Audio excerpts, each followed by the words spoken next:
A man whose business achievements need no introduction. The founder, the CEO, and the chief engineer at SpaceX. Yes, I am talking about you. The CEO and the product architect of Tesla. Angel investor, a disruptor. He's also a man who's had some very interesting things to say on the theme of this conference, on trust. He's described himself as being obsessed with truth. He believes in sunlight being the great disinfectant.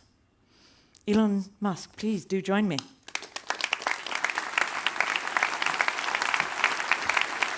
Such pleasure. Oh. So, Glad welcome. to be here. Hello, everyone. Let me start. Tell us how you think about trust. Well, I believe in trust and transparency and the pursuit of truth in general. But I mean, first, let me just take a moment to say thank you for inviting me, and it's an incredible honor to be here. I love Norway. And I just want to thank the leaders and the people of Norway for their longstanding support of electric vehicles and sustainable energy. And I just want the people of Norway to know that, hey, you really made a difference. And so I thank you. Well, thank you for joining us. But I'm still going to come back to the question. Tell me, how do you think about trust? Well, I think there's, that's really quite a philosophical question. It is. And one could wax on at length about that. I guess, we're talking about Twitter. I was told that's the one topic I'm not to talk about, so I'm going to avoid it. No, they both start with a T, I suppose. Well, I mean, I do think that with respect to information, generally people want to know that the information that they're receiving is accurate, that it is representative of the full picture, and they want to be able to believe what they read and not feel that it's overly biased, or at least understand the nature of the bias. So I think one of the key things to trust is transparency, and for people to really know, if there's like a social media company or something, to understand what the algorithm is, so to open source the algorithm so people can look at it and critique it, and it's not a black box. And then if there are any modifications done by people at that social media company, that they're clear and, again, transparent, and so it's not hidden. And I believe in the sort of free flow of ideas, and just generally erring on the side of free speech within the boundaries of the law. Within the boundaries of the law. It's a great place to start, isn't it? Yeah. Well, I think you can't go sort of beyond that without being arrested, I think. Yeah. Let's move on, shall we? You've been a great disruptor of technological models in energy and space. Where is the unexplored area for disruption?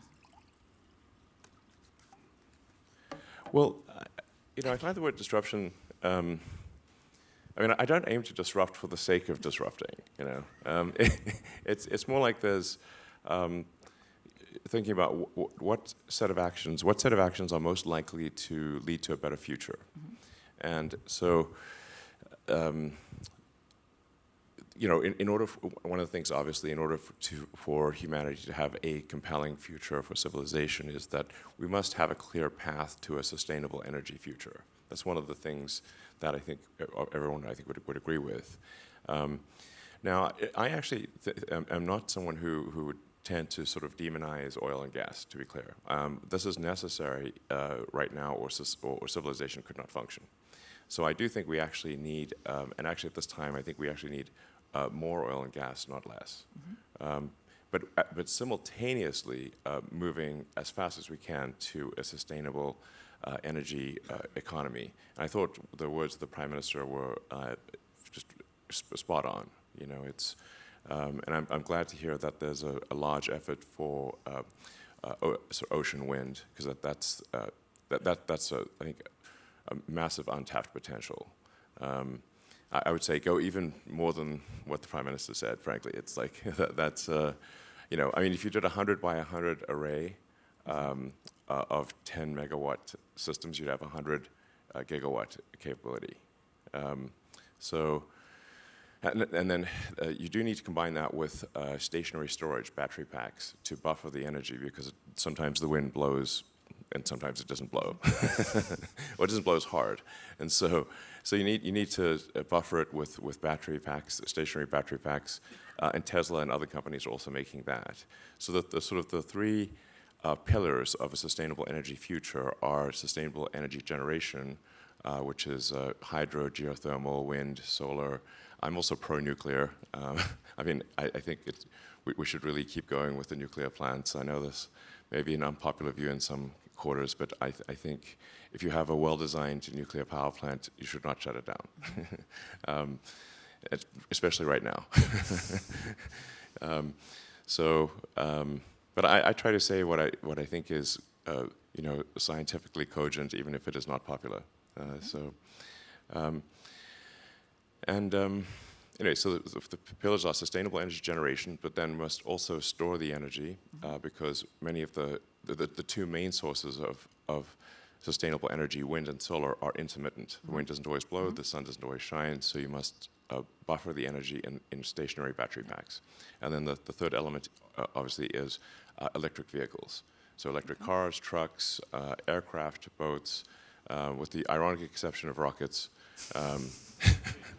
But we do have a plan for sustainably producing the rocket propellant, which is actually almost 80% liquid oxygen. So liquid oxygen you can get obviously from the atmosphere, and then we're going with methane fuel, which is 20% of the propellant, but that you can make also sustainably long-term from CO2 and water, H2O, which produces CH4 and O2. So that's the sort of sustainable long-term path for rocket propellant generation. And that's how it would have to be done on Mars, for example. So not electrifying quite yet? We do actually have sustainable power generation for some of our propellant generation already, but it's a small percentage now, but it will be a big percentage in the future. Okay. Yeah. So what do you've got, I was about to say the energy industry here, but that's probably an exaggeration. You've got a pretty significant set of the energy industry here. If you were to look ahead 5, 10, 15 years, what is the disruption going to look like in the energy industry? Well, I think we'll see tremendous change over the next 5, 10, or 15 years. I'd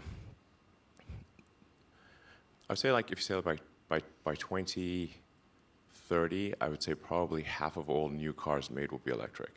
2030, half of all new cars. That's electric. my guess. Yeah. Okay. By 2035, it might be 80% or something like that. I think it could be even higher than those numbers. But the car industry is moving rapidly towards electric, and one country after another and one state after another are making zero-emission mandates. California recently passed zero-emission mandate. New cars sold in California, I think 2035, can only be zero-emission. So. The UK is as well. Yeah, exactly. Yeah. So it's clearly the people of the Earth. Yeah. People of Earth have decided this is the way to go. And so I think so we'll see quite a tremendous change in that regard. And if you look at the streets of Norway, you actually see an advanced version of that, because Norway has some of the highest. In fact, Norway's, I believe, gone to majority electric vehicles of new cars sold. Which is great. Again, thank you. So it's pretty cool. So if I pick up on that idea, so the future, the biggest change you see for the energy industry is electrification, electric car vehicles, light transport, maybe heavy transport.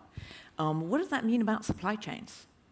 So if you kind of roll that backwards, what is the supply chain going to mean? What are you worried about if we're going to meet that rise?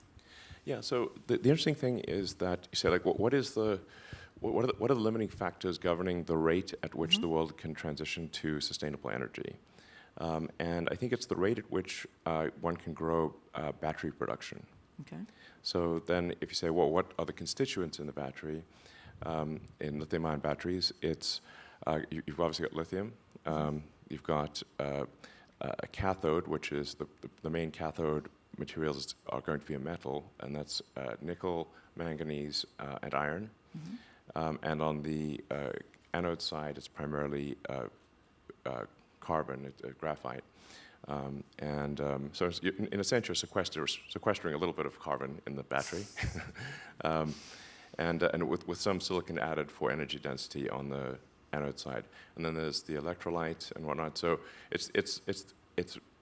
and the main limitation is actually not that these metals are exceptionally rare, but that there's a tremendous amount of processing equipment to take the ore and turn it into battery-grade materials.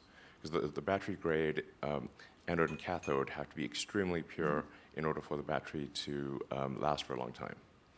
And so it's sort of processing of those elements. And I'm sort of writing this sort of master plan part 3, which is what are the steps needed to scale sustainable energy, and again, what are the limiting factors, and how can we potentially accelerate these? So hopefully finish that in a month or two. So do you want to give us a preview? What are the gating functions, if you will, that we need to get over? What are the big steps? Well, the materials that I mentioned are really essential. So it's generation, it's processing. Yes, there's not a raw material constraint. So there's actually a tremendous amount of lithium. Lithium's almost everywhere. It's one of the most common elements on Earth. So is iron, and so is carbon. And then on the iron, you usually combine phosphorus, so it's iron phosphate.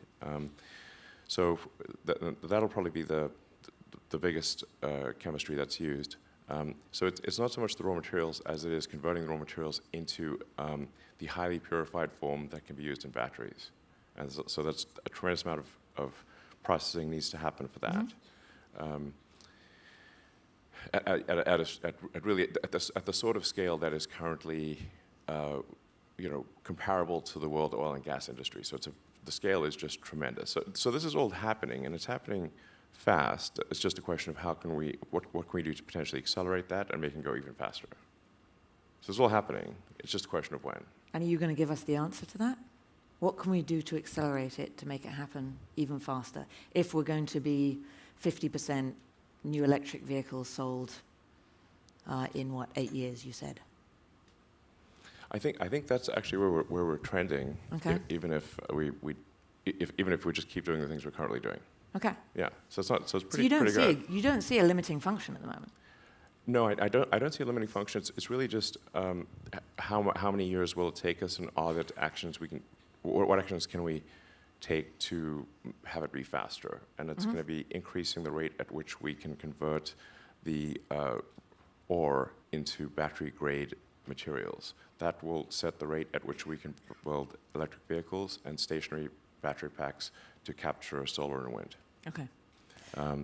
So this is all, basically what I'm saying is this is an optimistic and positive message. And I'm not suggesting at all complacency, but just saying that things are moving in a good direction. But obviously, if we can make them go even faster, that's better. And a lot of this happens in China, right? At the moment, today. So, yes. Yes. So you said last year that you thought trust in China would improve post-COVID. So do you think that's happened? Do you see China as an investment opportunity today? Well, Tesla is actually investing in production in China. So we have a large factory in Shanghai, and we are continuing to expand output and invest in that factory.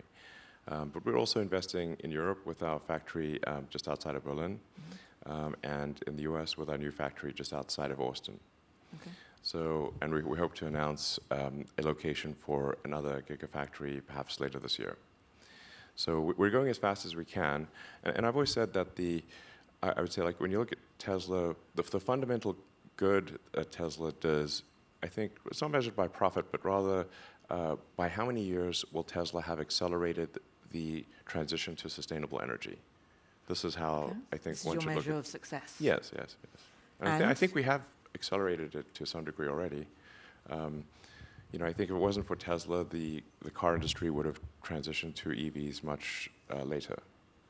So Exponential curve or straight line? It is it is an exponential curve, yes. Okay. You know, you're making me use my chemistry and my maths, which I haven't done in a few decades. Most people don't know what an exponential curve means, but it's a...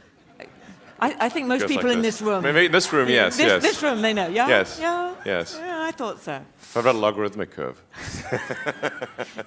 Now that's optimistic. No, well, yeah. Can you do it? No, I think the things are improving exponentially with respect to sustainable energy. So, Okay. But if we can make it go faster, all the better. So how do we go from exponential to logarithmic? Well, I think... Well, Come on, you've thought about this. I know you've thought about this. Logarithmic is actually fast in the beginning but slow at the end. So I think we actually... what will actually happen is a transition from... it's following an S-curve. So you have an exponential increase, then linear, and then logarithmic. And that's basically how any transition, large industrial transition happens. I think I'm going to get off math now because I could get into trouble. What's your approach to risk? How would you talk about that? I'm back to philosophy. I'm safer in philosophy. Well, I think...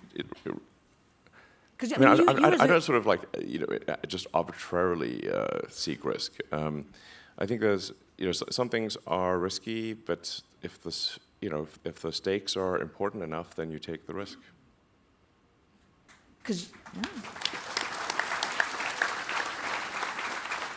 And today the stakes are important enough.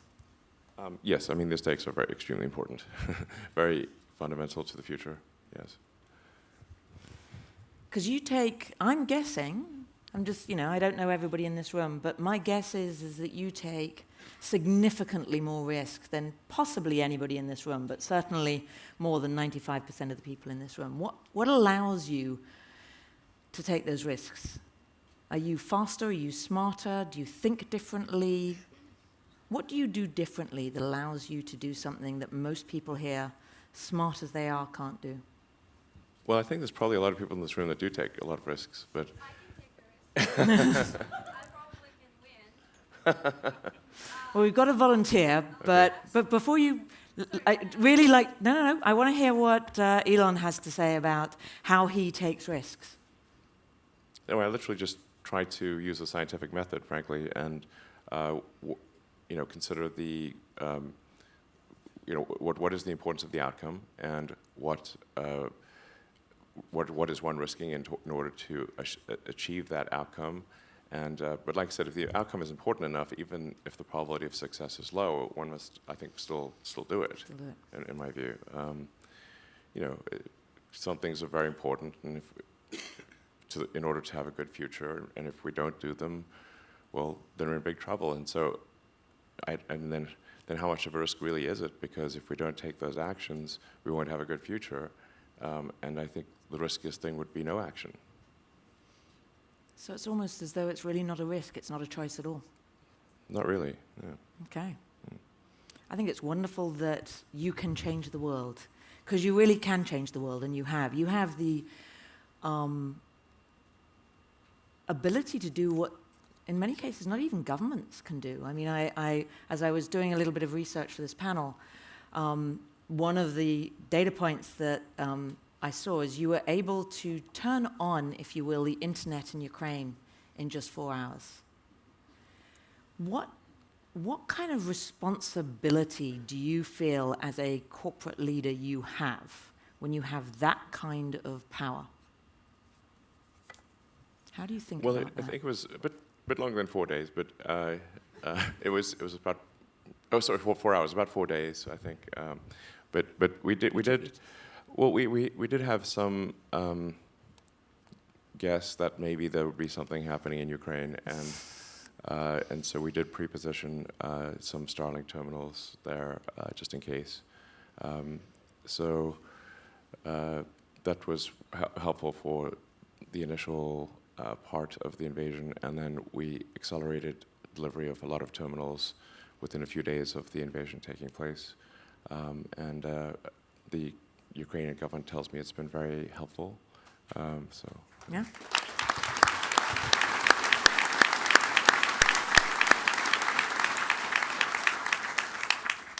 Forethought is the answer, perhaps. I mean, forethought and just moving quickly, decisively.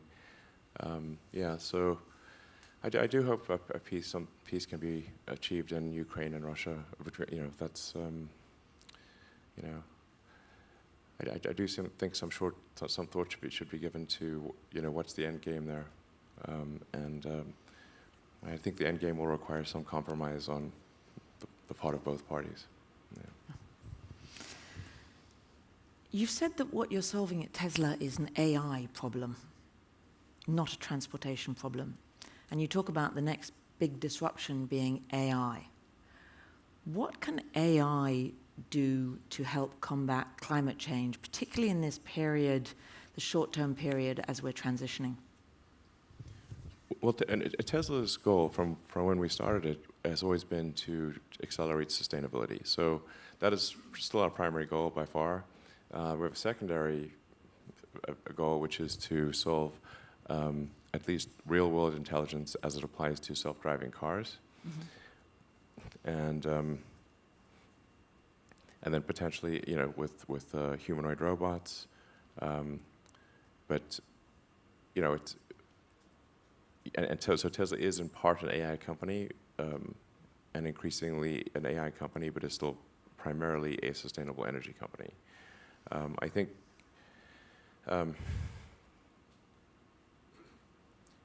AI, what will AI do? I don't think we need AI to solve sustainability. That is happening. It might help us accelerate it.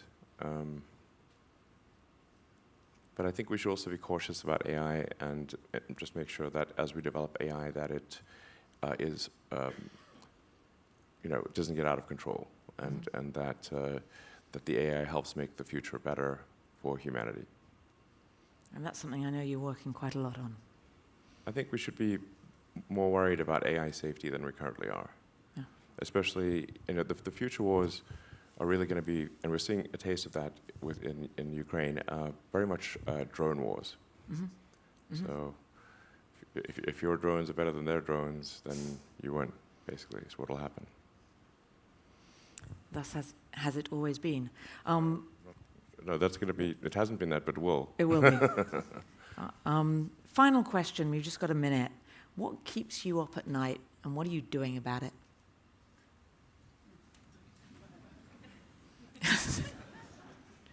Or do you sleep soundly every night? Well, there's the two main technical. I'm fundamentally a technologist. It's like kind of important, or engineer. So, sometimes people call me like a businessman. I guess I have to do business. You have to have a group of people because I can't just do this in a garage by myself. But I'm fundamentally an engineer or a technologist, and so the two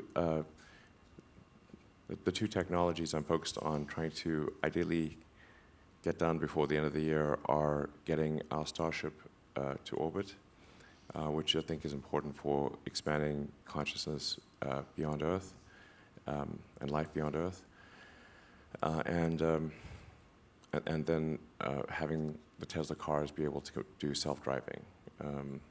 So have self-driving in wide release, at least in the US, and hopefully potentially in Europe, depending on regulatory approval. Those are two great goals to have, and I wish you luck. Thank you so much for joining us. Thank you from the audience. Thank you. Please, ladies and gentlemen, Elon Musk, thank you so much. Real pleasure.